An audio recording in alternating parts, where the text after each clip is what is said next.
All right, the next chapter we're going to talk about is statement taking. Is it recording? Yeah, it's recording. Yeah, it went on there.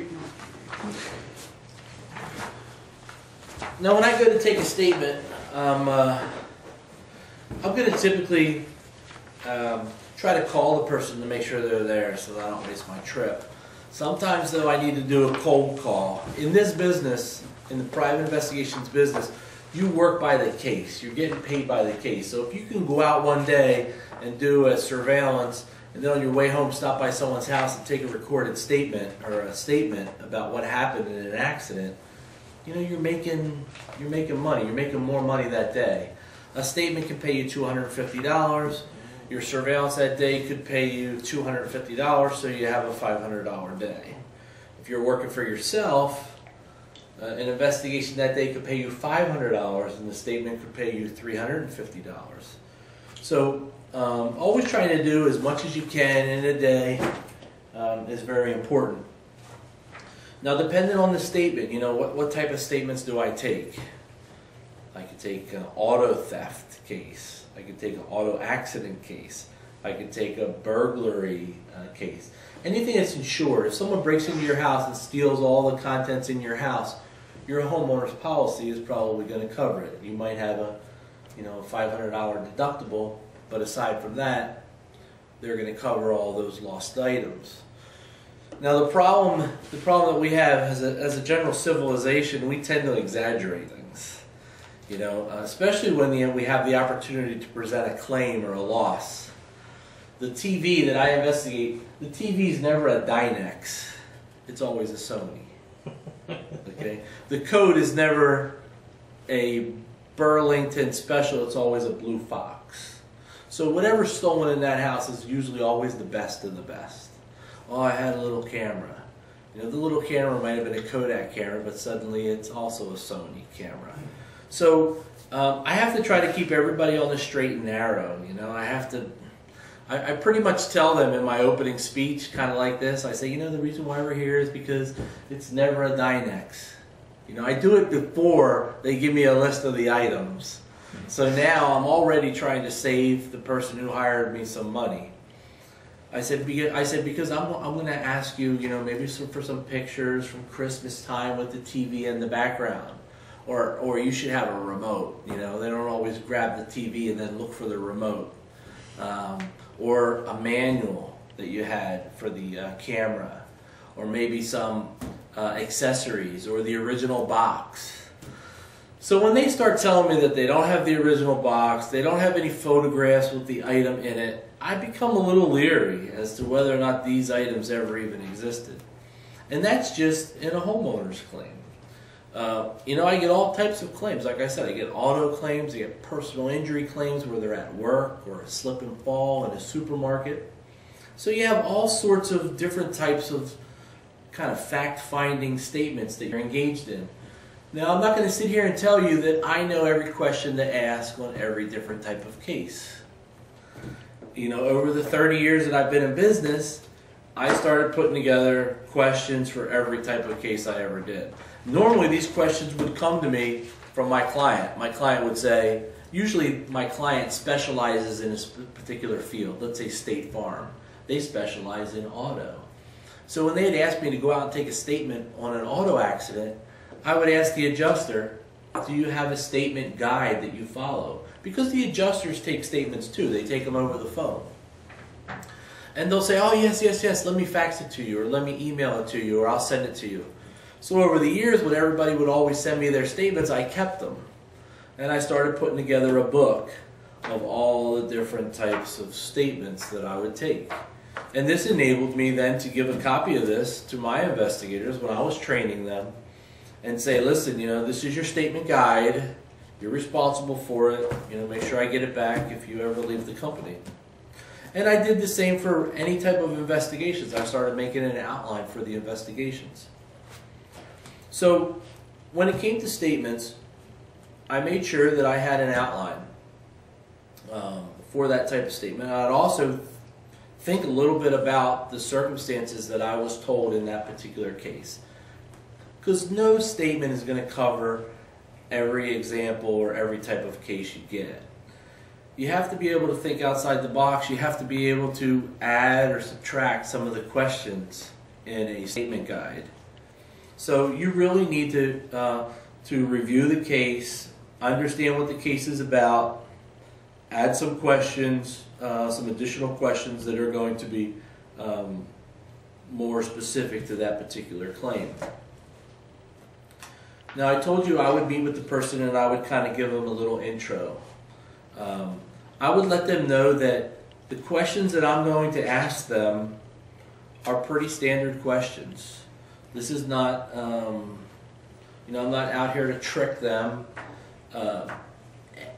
Anybody and everybody who's involved in a case or a claim like this, similar to this, is going to answer these same questions. These are industry-specific questions that I have, and I'm going to ask you them. I might even go over the questions. I might read them to them in advance so that they have an idea of the questions that I'm going to ask them. In a workers' compensation statement, like this is a work-related accident, I'm going to let them know I'm going to ask them about their personal history. I'm going to ask them a little bit about, have they been involved in any prior claims? Is there a pre-existing injury that maybe was aggravated during this most recent fall or incident?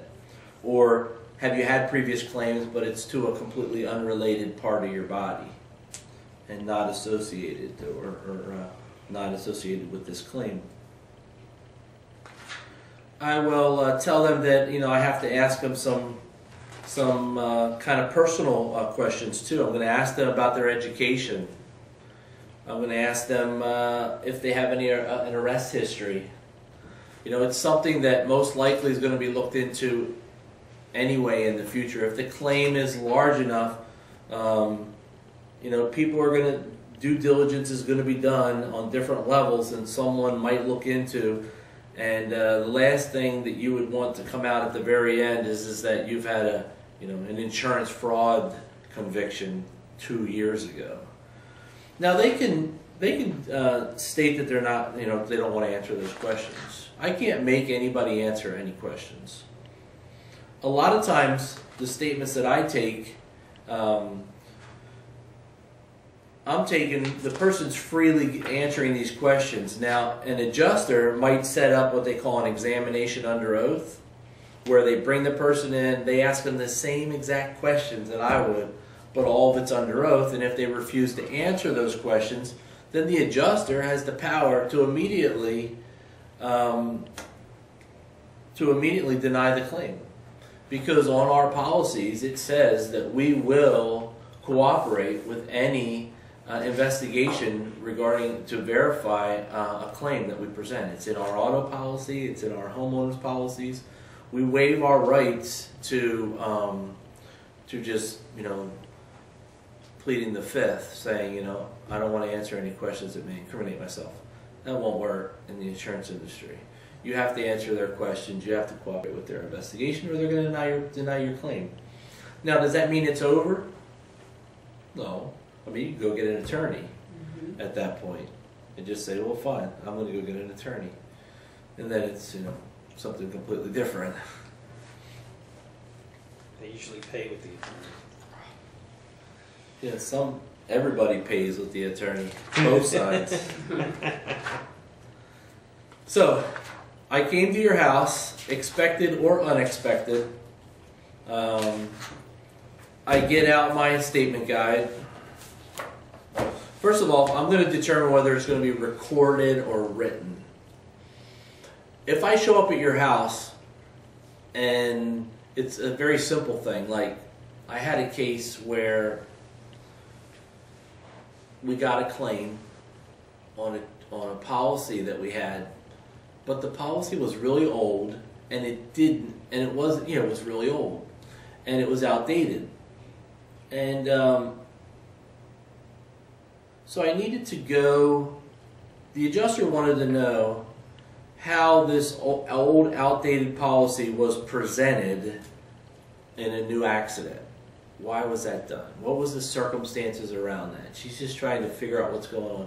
So I went out to the house and found out that the guy had bought the truck and that he was in the construction industry, and he had a lot of ethnic workers that worked for him, and the ethnic workers from time to time took the trucks.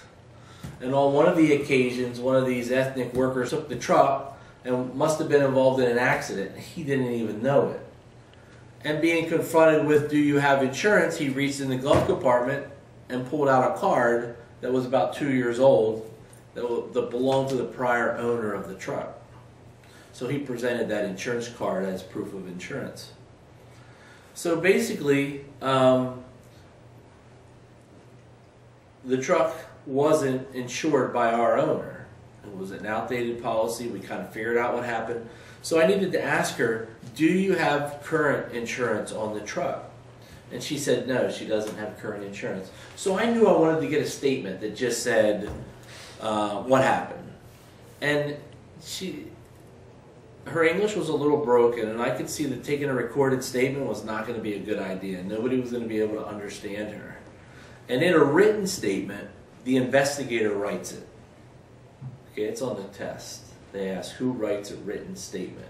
The investigator writes it. Why does the investigator write a written statement? Any idea? Because he understands his own handwriting. Very good point. Yeah. Very good. And if someone else writes it, you look like, what is this? Yeah, you could say it could be, you know, Yeah. a waste of paper. Yeah. What other reason? Hearsay. All statements are hearsay, written or recorded. The wording that you use, like an example, she'll say one word and she'll write it different, but then you know the proper way to Sort put it of. on paper. The wording's important because I can direct the statement. I can cut out all the crap that I know that's not important. You know. Straight to the point. What is your name? Answer the question. Lindsay. Lindsay what? Merrill. My name is Lindsay Merrill. What's your date of birth? Haha. My date of birth is unknown. What's your address? Yeah, I'll give you my date of birth first. Okay. I'm working. I thought it was the other way around. Wow. You know where I work and.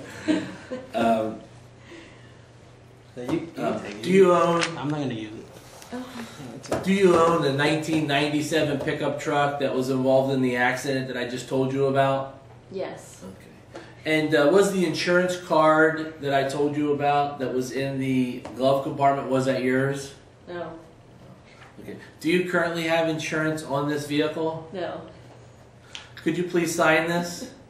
Okay. Okay. All right. So now I got a written statement and I'm done. Okay? I don't need to hear her whole story about, you know, how her and her daughter they needed to rent this truck out to make some extra money on this side. And So straight to the point. yeah. Now also, in a written statement, I'm going to use regular pad like that, but I want to use carbon copy paper. I'm going to throw a piece of carbon in there, and I'm going to write it down, and I'm going to write it. And when I leave, I'm going to give her a copy. Because I don't want her, for whatever reason, maybe her insurance company says, who were you talking to? Maybe she didn't understand what I was saying. And they might say, well, what did you tell them? So she has a copy. Plus, we think that it's good practice to always give the person a copy of their written statement. You're entitled to a copy of your written statement. If you ever do a police report, you know, you're entitled to a copy of that. So there may be some other legal, you know, things attached to that I'm not aware of, not being an attorney or anything, but there might be other rules of evidence where it's required to provide her with a copy of her statement. It's the way I was taught, so I automatically do it. I never questioned it, and I always thought it was a good practice. So I give her a copy of her statement, I have her sign it. In the very last sentence that she said, where she said that I do not have insurance on this vehicle, I'll make an X after the very last word that she said.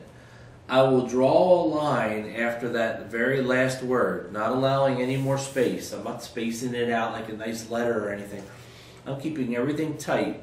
And I'm going to ask her to sign it right on that line so that no one can add anything to her statement in the same handwriting. It's all going to be pushed up there, tight together.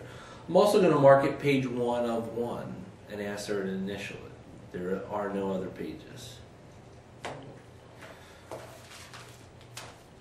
Now, you have to choose what you're going to do, recorded or a written statement. It's usually your option. If it's going to be a very long, detailed statement, like a workers' comp statement, the questions are 10 pages long, I'm going to take a recorded statement. It's a lot easier to just, ask the person questions and talk rather than me standing there writing down all these notes, all this information. Did you bring your recorder? No. I'm using it right now. You is it in your sock? No, I left the somewhere recording for You left it where? somebody's house, recording everything. Before I go back and play everything in. Oh, great. So you're committing a felony right now. You're wiretapping someone's house. It's against the law to record someone's voice without their knowledge. Okay?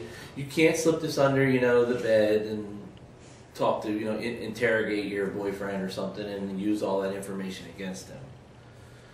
Except one for Harry. He can't. Even your grandkids? Even your grandkids. Nobody. Okay? We have a two-party consent law in Florida, which means both parties need to know that their voice is being recorded.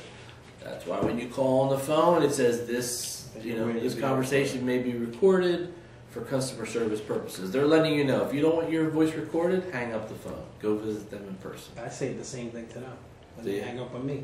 Okay. So are you aware you're being recorded too? And they go click. They're probably worried, like, okay, this guy is the problem. Yeah. Red flag. Yeah. So now our recorders used to be, all the small micro cassette recorders with the little tape in there, and then I'd take a statement and I'd have to send it out to a typist, and then she would type it up at $2.50 a page and send me a bill for $50. Today, I take the statement, I plug it into my computer, and I email it, a voice recording. I have the whole thing, the whole tape, in a WAV file, a .wav file, and I just send it. Or I burn it to a CD, and I send it to the client on a CD, just like a music CD. Now, if they want it typed up, I have the file in a WAV file. I can send it to companies like We Type For You, and you can just send it to them and they'll type it and they'll email it back to you. I said We Type For You because I used them for years. It's kind of an interesting concept. These people are all in India. They're working while we're sleeping. So I could send them my data today. I could go to bed, and when I woke up tomorrow, my report was in my email in the morning because they did it that night. They usually ask me for a copy of all my formats and my letterhead and everything so that when I get it back, I'm just proofreading it and sending it out the door. So I have chosen to do a recorded statement today. I'm going to use my recorder. I'm going to take this recorder and I'm going to put it right over here near Tracy, because Tracy talks like this. And there's no way I can make her talk any louder. So if I have the tape recorder over here, it can't hear what she says. So I put it over there and I say, Tracy, I'm putting this near you because I need you to talk loudly, okay? Okay. Okay. And don't say okay, or say no. Don't use any signals. Whatever you say has to be uttered so that it can be recorded. So I place that near Tracy and I ask her to speak up. I know it's further from me, so I can project my voice, which I don't have any problem doing.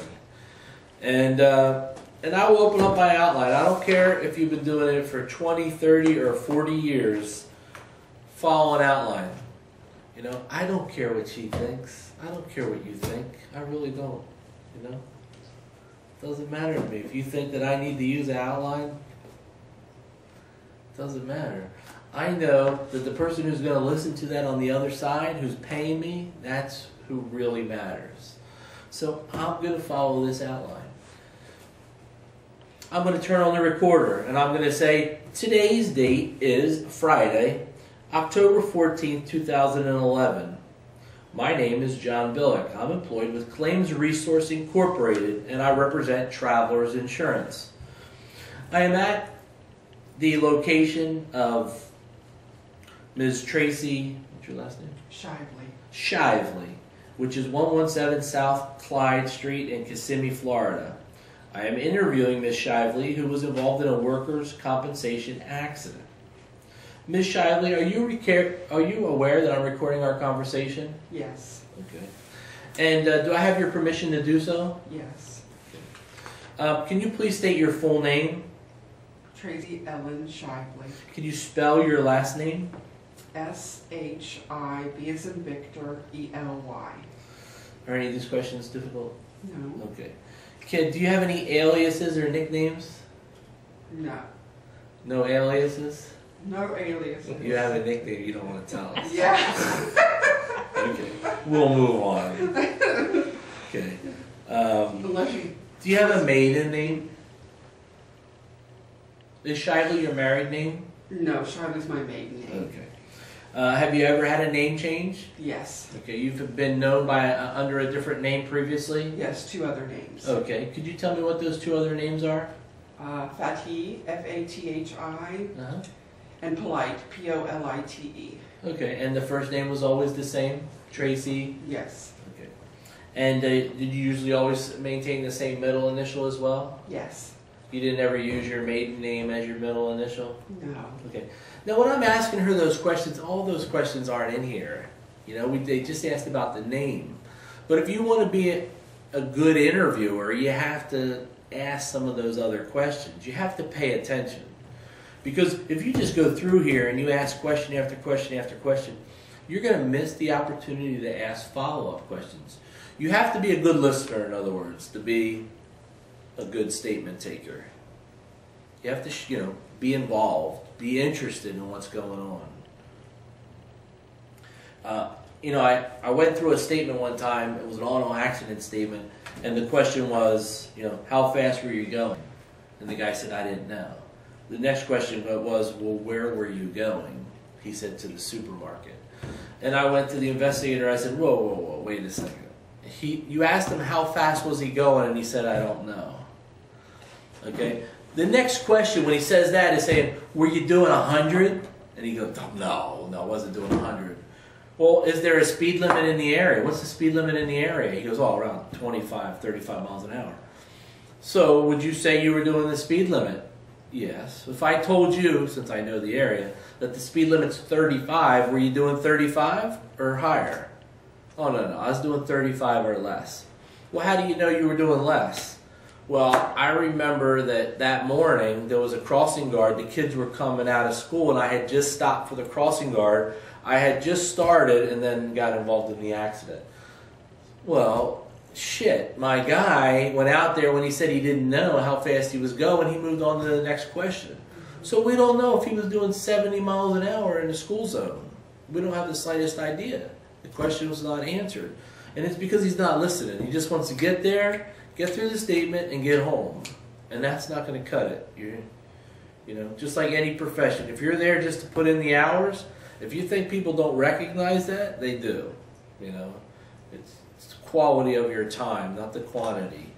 You got to go there and be involved.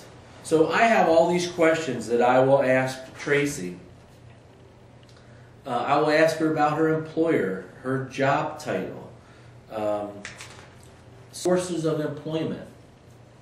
There are red flags in our industry where someone comes into work on Monday morning and you hear a loud bang in the file room and they're on the floor. And you walk in and you go, oh my God, Harry, what happened? They got hurt on the weekend. Yeah.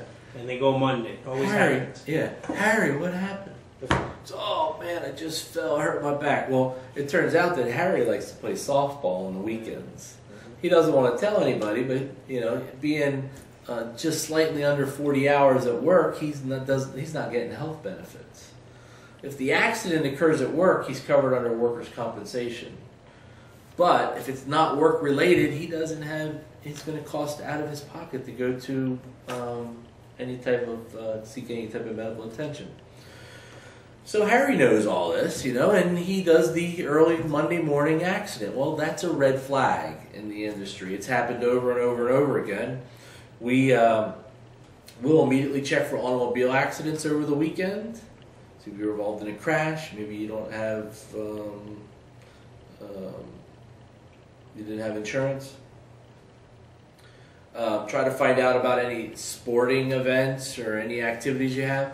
Or even find out, do you have another job? It might be when I ask you about your jobs, you tell me that you do drywall on the side. And then I ask you, well, did you do any drywall this past weekend? And maybe you'll say no. Maybe you'll say yes, I don't know. If you say no, I might find out later that you had a job that weekend. Now that kind of implies that you're trying to hide the fact that you had a job the weekend before that Monday morning accident. Where when people are working on their own or on the side, they usually don't have insurance. So they're in the same boat as the guy who's playing softball on the weekends that doesn't have health insurance. They don't have any way to claim that accident or get medical attention, and it's easier to push it onto their employer. Now, if I talk like I always sound pro-employer, it's because that's all I do is defense work. I represent the business owners, the insurance companies, the person who's being sued. So I'm always in that mode. I'll ask you about your employment. I want to find out, do you have a second job of any sort? I'm also going to ask you about your off-hour activities. What did you do Friday? What did you do Saturday? What did you do Sunday? I think I talk about on one of the tapes about the accident. I went to Daytona Beach and I interviewed this guy. He was like Middle Eastern, and he was at that Aeronautical Institute up in Daytona Beach. Emory. And he was really cocky. He was just like, I don't even think his attorney liked him. He was just such a jerk. And, we do this stuff every single day. So for somebody to come into our industry and decide that they're going to give us a hard time, doesn't usually work out very well. It's kind of like the Casey Anthony, if you remember the Casey Anthony case. Do you remember when Casey Anthony's father got on the stand? And he kind of made a couple of remarks. Yeah, like, haha, that's laughable. Like, he kind of did some things that, you don't want to argue with an attorney because they're paid to argue. That's their skill, So if you think you're going to get an upper hand on someone who's trained to, No, you make that day. Yeah, that's what they want. Yeah, that's what they want. Yeah. So you need to learn to just keep your cool, just answer the questions. Don't try to be smart. Answer them as to the best of your ability. Really try to give them all the information that they want. Now we're trained to not give them more than necessary, but by no means would I ever try to be sarcastic with one of them. Like that guy in Windermere that killed his wife. You heard about that case? Mm-mm. Turns around, the attorney was talking to him, interrogating him, and they're in the middle of the court. He hit the desk real hard and screamed out, "No!" And everybody was just looking at him. What happened? And he got convicted because of that outrage that he did. Oh, really? Yeah. Well, and they say that's the reason why they didn't put him on the stand, because they didn't think he could hold He his lost stand. it. He lost it when he was in the stand, right? You saw that part on Right. TV? Yeah. Everybody knows that we're recording our Yeah. meeting here, right? Does anybody object to have anything that they say on tape? No. No. Why? Thank you. That's entrapment. I don't know about That's not entrapment. that recorder's right in front of your face. It's I been know. there. But I deal with that. Sometimes when I have that recorder there, at the very end, in my closing statement, I'll say, and again, here's my closing. I'll say, do you understand that if you work or receive income from any other source while receiving workers' compensation, you must immediately report the fact of the employment or monies received to the carrier or insurance company? In other words, while you're out disabled, if you decide that you're going to, you say, geez, I have 15 months worth of workers' compensation. I'm going to start that business I always wanted to see if I could start up. And sometimes we find that older guys in their 50s tend to get hurt so that they can go on and do something else that they would like to do. They had this passion and they've never had the opportunity to do it, and all of a sudden, some minor incident occurs at work and he turns it into a major claim. So then I go out and I follow him and find out he has a little workshop at a local warehouse that he just recently opened, and that he's doing wood carvings and he's selling them at a local flea market because he's always been, a carpenter or craftsman at heart. And this is something that he always wanted to do, and being out on workers' compensation enables him to do that. Well, so we tell him right up front, if you start another business, you start making money on the side, you need to call the insurance company and report that. And then I say, is there anything else that you'd like to add or clarify to this statement? Nothing. Okay. And then at the end, I'll say, Tracy, was everything you told me true and correct to the best of your knowledge and belief? Yes. And Tracy, you were aware that I was recording our conversation, correct? Correct. Okay, now I throw that correct in there. Just a lot of times you ask questions like that, that book's been in front of you the whole time, correct? Yes. It almost like forces a yes or a no out of you, and that's what we want.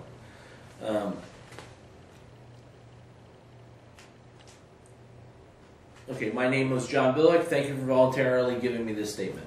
Sometimes at the very end when I say, are you aware I was recording our conversation? And the guy will suddenly go, no. Or, well, when I say, did I have your permission to do so? He'll go, well, you didn't have my permission. And I said, he said, you never asked me. Because maybe I'll miss the front part about asking for their permission. But I say, no, I said, well, you were aware that I pushed this recorder over towards you and asked you to speak loudly. Was that correct? And he'll go, correct. So, because I want to cover that. I don't want to leave it on the statement there where it sounds like I did this, surreptitiously without his knowledge. While I'm also present, having closed the statement, I might ask him to give me a copy of a signed medical release so that I can get copies of his medical records.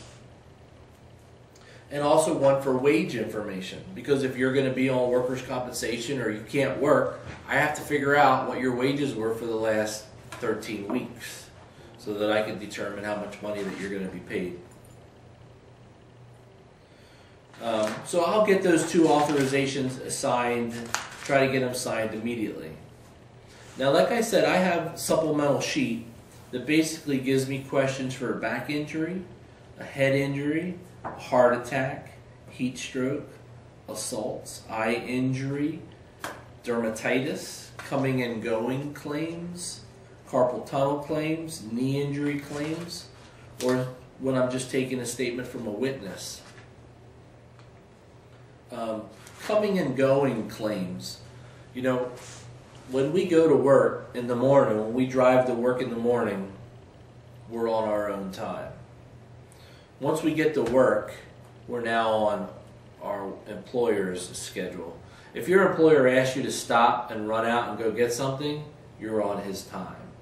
If you get into an automobile accident while you're running an errand for your employer, that's a workers' compensation claim.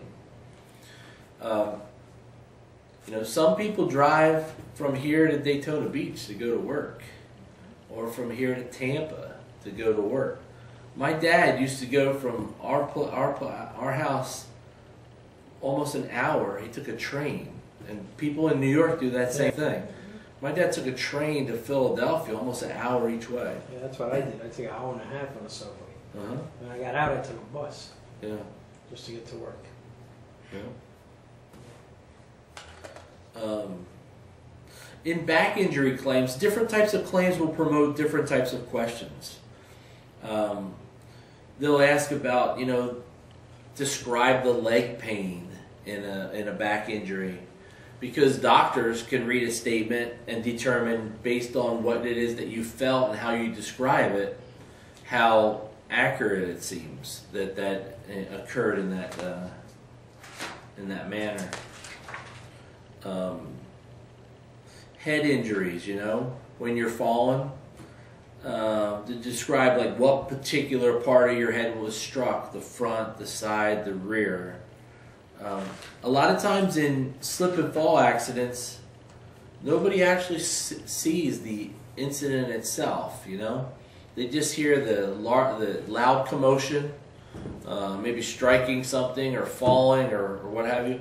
I used to have a guy that did seminars on this, and he used to walk in and he used to wait until like nobody was looking, and he'd kick a trash can and fall on the floor and lay down on the floor. And everybody thought he fell, and it was just an example of what you just see things, you don't actually see them, or you hear things, you don't actually see them. I'll go out and take a statement who says that they saw everything, or they saw the accident. And you go out and you interview them, and you find out that what they saw was the guy laying on the floor. They heard something and they looked over. Big difference. They never really saw how it happened.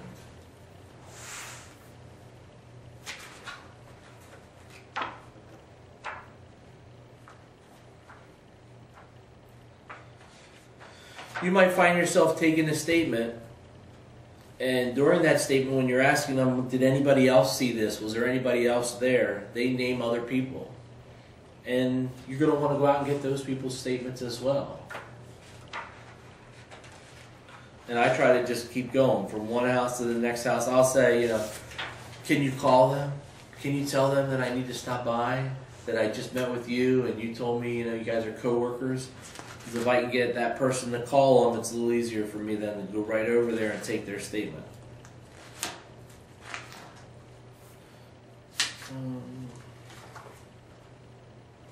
Does anybody have any questions about taking statements? I have some do's and don'ts for statement taking.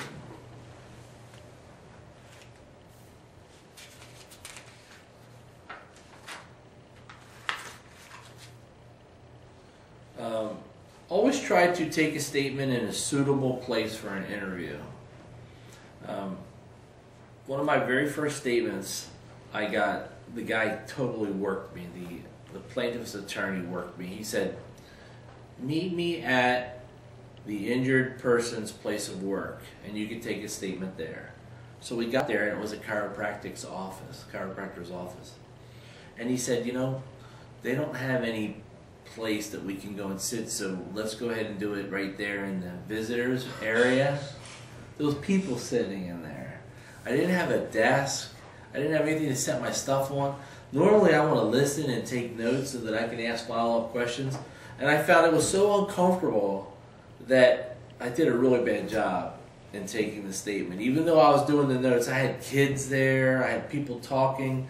So, the guy, I broke the very first rule of interviewing, I didn't have a suitable place to do it. Trying to fix the time and the date for the interview.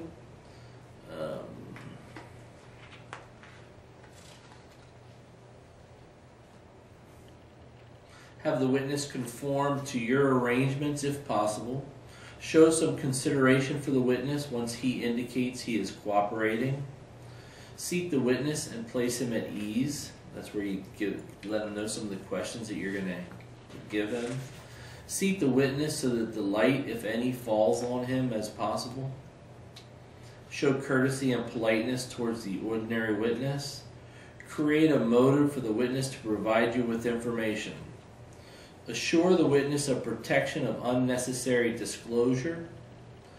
I always tell them the reason why I'm taking this statement, record a statement, is so that everybody now knows your side of the story. People are not going to keep contacting you. Nobody can take what you said out of context. It's not like I can say, well, I interviewed her and this is what she said. No. What she said is on this tape. If you want to know what she said, just listen to it. Now, nobody can do anything with this tape.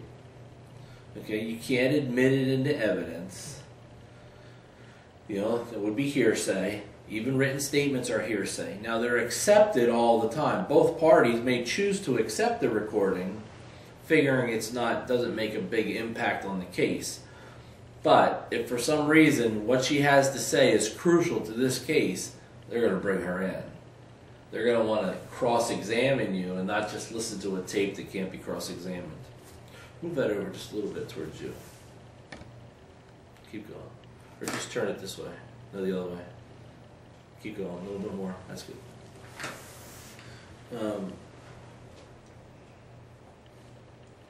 You know, we want to impress the witness with the importance of what they have to say. You want to show that, you know, interest in the information that they have and that it's important. You want to get that witness's statement while it's still fresh in their mind, while they still recall it. You want to observe the behavior of the witness. When I was taking the statement from the guy who told me that his car was stolen from the movie theater that day and I knew he was lying, he would never look at me. Everything he said, well, he was looking in another direction. Like, he couldn't look at me square in the face and just lie. He couldn't do it. And I don't think most people can. They probably, you know, turn away a little bit. Depends where you were raised. Yeah. In some countries, when somebody's talking to you, you look down. They coach you to look down? As a child, yeah, out of respect.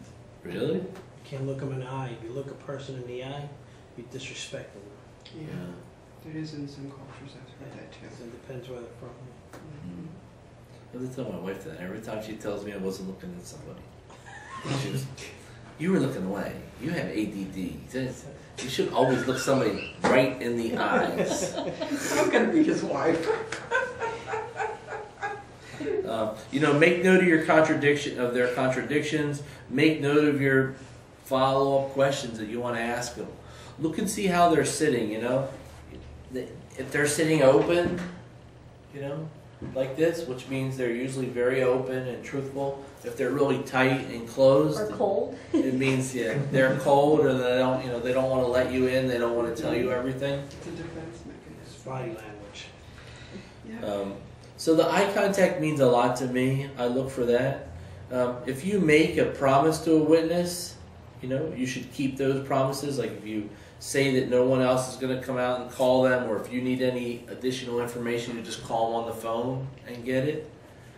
And then I have some don'ts. Don't be rude or impolite. Don't try to antagonize the witness. Never interview more than one witness at the same time. Don't have like the husband and wife sitting at the same table. Like a lot of times, they don't want to leave, and you have to tell them that they have to. One of the big problems that we have in Florida is that we have Florida parents that insure their child's vehicle at their house in Florida, and their child lives in Connecticut, or he lives in New York, where car insurance is very expensive. So we find out that this one person has had like 10 accidents in the last 3 years, and they live in Ocoee. And I go out to Ocoee, and the car's not there. And I ask them where the car is, and they tell me that it's in New York. Like their son took it to New York, like for vacation or for a week or what have you. And I have to tell them, I say, Mr. Perez, all the 10 accidents in this car have been in New York. Okay, all the accidents were in New York over like the past 3 years. It's our feeling that this car is in New York and has been in New York for 3 years. Even the mileage on the car suggests that it's not being driven back and forth. I don't want to see. And I understand people do things for their kids all the time, and they're not aware of the possible circumstances or the possible ramifications of what may happen if they do something that's not correct. In this particular case, maybe this car is always in New York, and I can stop this statement right now, and if that's the case, and he'll go, okay, you want to turn the recorder off? And I say, yeah, I'll turn the recorder off. And he'll say, yeah, the car's always in New York. And, my son lived down here 3 years ago, and then he moved to New York, and they've just kept the Florida policy on it because it's a lot cheaper. and I'll tell him, that they have 6 months typically to change the address on your policy, and then he needs to do that, and that this last claim, probably the easiest thing would be that it not be covered, because that would probably be the better of the two options, because the insurance company could file criminal charges against him for insurance fraud over what, $6, $7, $8, $1,000 dent. It wouldn't be worth it. So he'll withdraw the claim, and that would be another form that I would carry: withdrawal of claim. I had a kid in South Florida, went out to take his statement, and the kid lived in, like, let's say Pine Hills, and he was going to the mall in Osceola County, although we don't have a mall. And the mall in Osceola County was the nicest mall, like the Millennium Mall, the nicest mall in the area. Well, you're like, and he doesn't have a car, he took a bus to get to that mall. And there was plenty of other malls that he could have went to over near his area.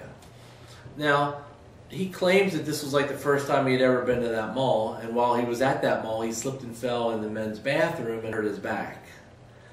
And then 2 weeks later, a girl slips and falls in the women's bathroom right across the hall of the same mall. It's called the Galleria Mall on, I think it's on Sunrise Boulevard. And she hurts herself. And the baby's name has the same first name as his. And his first name was something very strange. Rodiego. And the baby's name was Rodiego. And we started saying, what's this little baby's last name, So I took her statement first. The little baby's last name was the same name as the other guy, okay? So we have 2 accidents, identical accidents in a mall that's like 40 miles from their house. Both of them took buses to get to the mall. When we run an ISO report on this guy, which is a report under your name, I can run a report under your name, under your car, or under your address that will tell me all the insurance claims that you filed. Okay? He slipped and fell in Walmart in the men's bathroom. He slipped and fell in Publix in the men's bathroom. Okay? Well, I went to the management company of the Galleria Mall. I have my plans in action. I know what I'm going to do. I take a statement from him. I get his name, his address, how long he's been, his position he's been with the company. How many slip and falls do you have in this bathroom a year? 0. How many did you have in the last 2 years? 0. How many did you have in the last 5 years? 0. Who's in charge of cleaning this bathroom? This cleaning company that they employ. Are they on site? Yes, they are. Can I talk to whoever was in charge of the bathroom on that day? Yes, you can. Bring in the cleaning guy, take his statement. How often do you clean this bathroom? He goes between the one bathroom on this side of the mall to the other bathroom on this side of the mall and back again. He does that all day long. Haitian guy. And that's all he does. And those bathrooms are immaculate. I take his statement. I take his picture. I go into the bathroom and I throw some water on the floor and I have sneakers on. And I can't slide at all. Maybe in some leather shoes, maybe a little different. But the tile's raised. It's an anti-skid. They don't put slippery tiles in bathrooms. Yeah. So it's kind of like one of those little unique things. No slippery tiles in bathrooms. Something that they've learned over a period of years. I'm sure if I contacted the manufacturer of that tile company, they'd probably have some statistics for me. So I had all my ducks in a row. I basically know that there hadn't been a claim in that bathroom or a slip and fall in that bathroom in the last 5 years. What's the chances of a guy who slipped and fell in 2 other bathrooms, the same, slipping and falling in this bathroom, and his girlfriend also slipping and falling in the bathroom over the same time period without, some plan on their part? It would almost be 0. So I went out to the guy's house and he didn't live there. I put a note on the door, and it turns out that his dad was a cook, worked long hours, and he ended up calling me back. He said, listen, the guy's bad news. He doesn't live with me. I don't know where he lives. He might be living with his uncle. He gave me his uncle's number. I called his uncle. I said, listen, this is the deal. I said, the dude's going around town, slipping and falling in bathrooms. He slipped and fell in the Galleria after he already slipped and fell in the Walmart and the Publix. You know, I'm a fraud investigator. I'm here for one reason. You know, there's no way anybody's going to accept the fact that he slipped and fell in that bathroom. But I need to call him. He has an open claim, and I have to follow through with it. But I can tell you right now that the outcome's probably not going to be favorable for him. So in about 20 minutes, I get a call from the guy. He said, I heard you call my uncle. I said, yeah, I called your uncle. I said, you know, we have your girlfriend or your baby's mama who slipped and fell in the bathroom a week after you slipped and fell in the bathroom, and nobody slipped and fallen in those bathrooms, you know, in 5 years. Plus, you have a prior history of slipping and falling in the Publix. And I said, you know, the way this is going to go is that the claim's going to be denied. It's going to be sent to diff. There's going to be a criminal investigation, and you're probably going to end up being arrested. I said, so I need to meet with you. You know, you either continue with the claim and give me a statement, or you withdraw your claim, which would probably be the best idea. So he says, well, I'm walking on Commercial Boulevard trying to find a job, and I'm at this certain restaurant. I'll be in the parking lot. So I meet him over there. He gets in my car.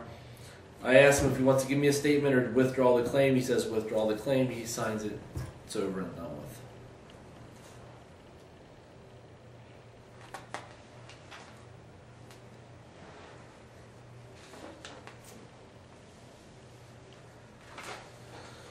with. Ooh, let's see. You know, dressing, being in appropriate attire when you go to meet somebody. If I'm meeting somebody on the street, chances are I'm going to be dressed like this.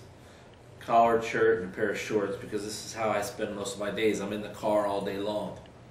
But if I walk into a professional building, if I walk into a doctor's office and think that I'm going to get a statement from a doctor dressed like this, I got another thing coming.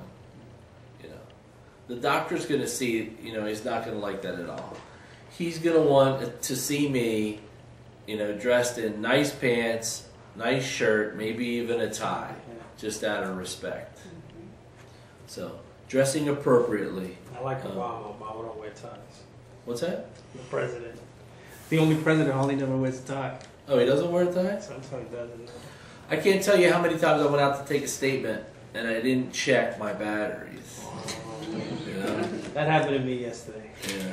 Yeah. You know, I keep extra batteries now, but even still, you know, you can have batteries sitting in there and then you go to use them, you haven't used them in such a long time.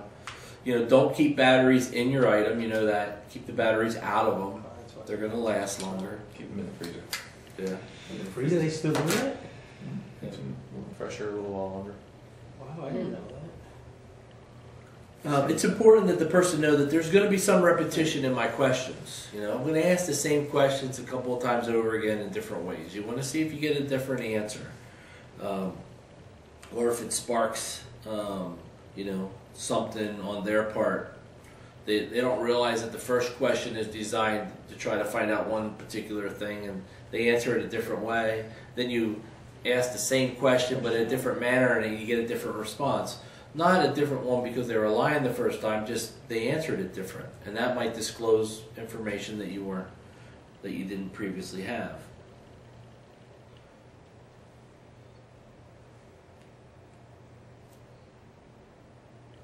You don't want to turn the recorder on and off during the conversation. If you do turn it off, say on the record, I'm going to turn the recorder off. You can state the time. And then when you turn it back on again, you'll want to mention the subject's name and indicate that you're turning the recorder back on and that while the recorder was off, you didn't discuss the matter. You know, typically the person needed to get up and go to the bathroom, they had to answer the phone, something had to happen. But you don't want to be turning it off, talking about the case, and then turn it back on again. So you want to let the people know that you're turning the recorder back on, and during the while the recorder was off, we did not discuss the case in any manner.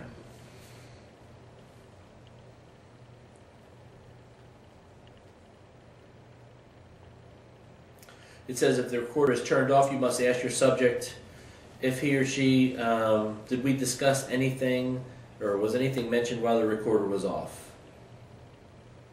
So they go off the record, turn off. That's completely different. You're usually going to scrap the tape altogether when you do that.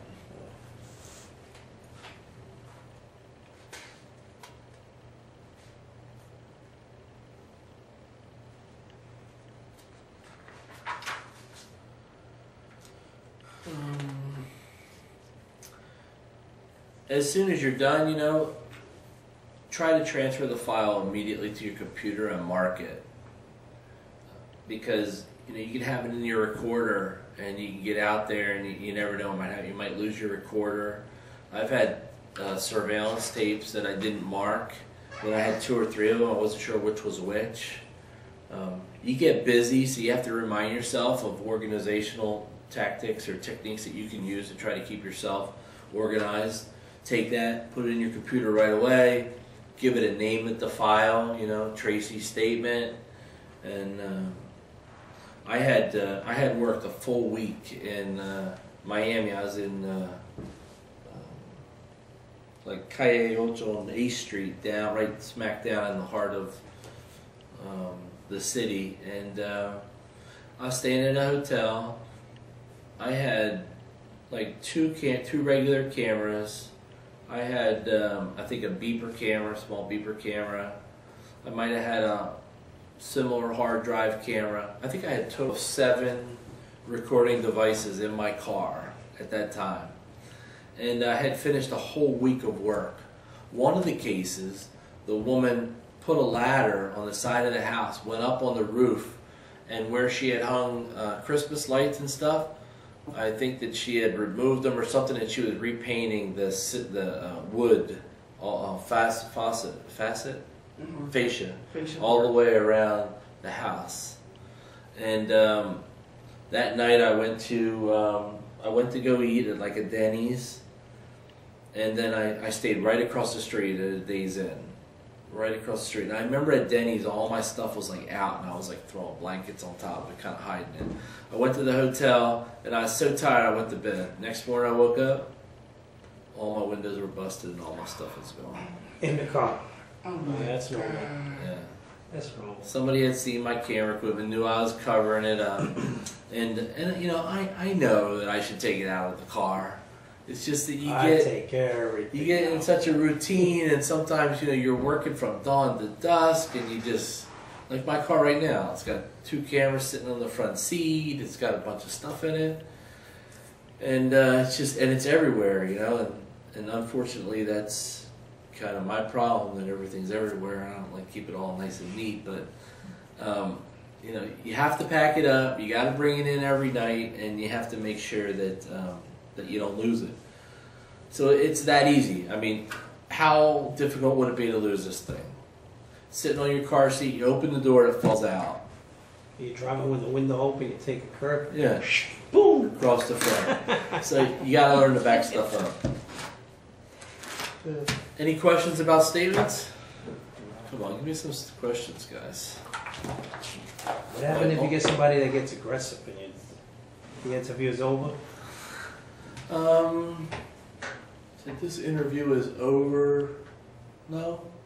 You know, they start saying, I don't believe you asked me this shit. And you know, they start hitting the table and you make Yeah. calm down, relax. Yeah, I try to calm people down. I tend to have the ability to keep people relaxed.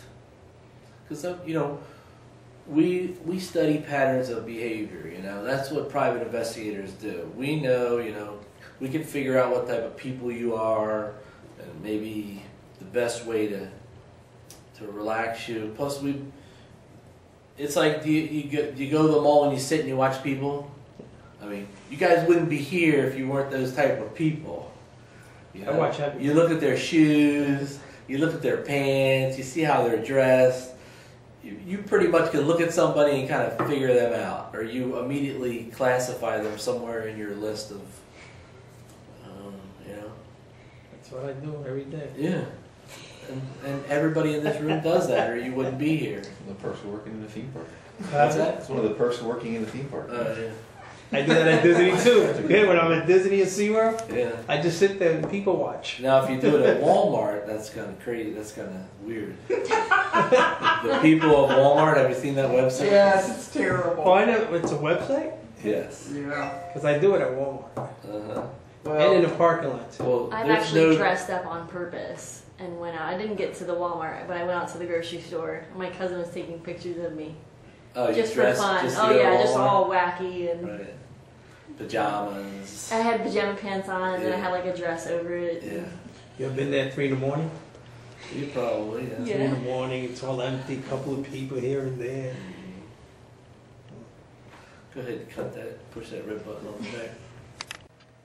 Statements. I mean.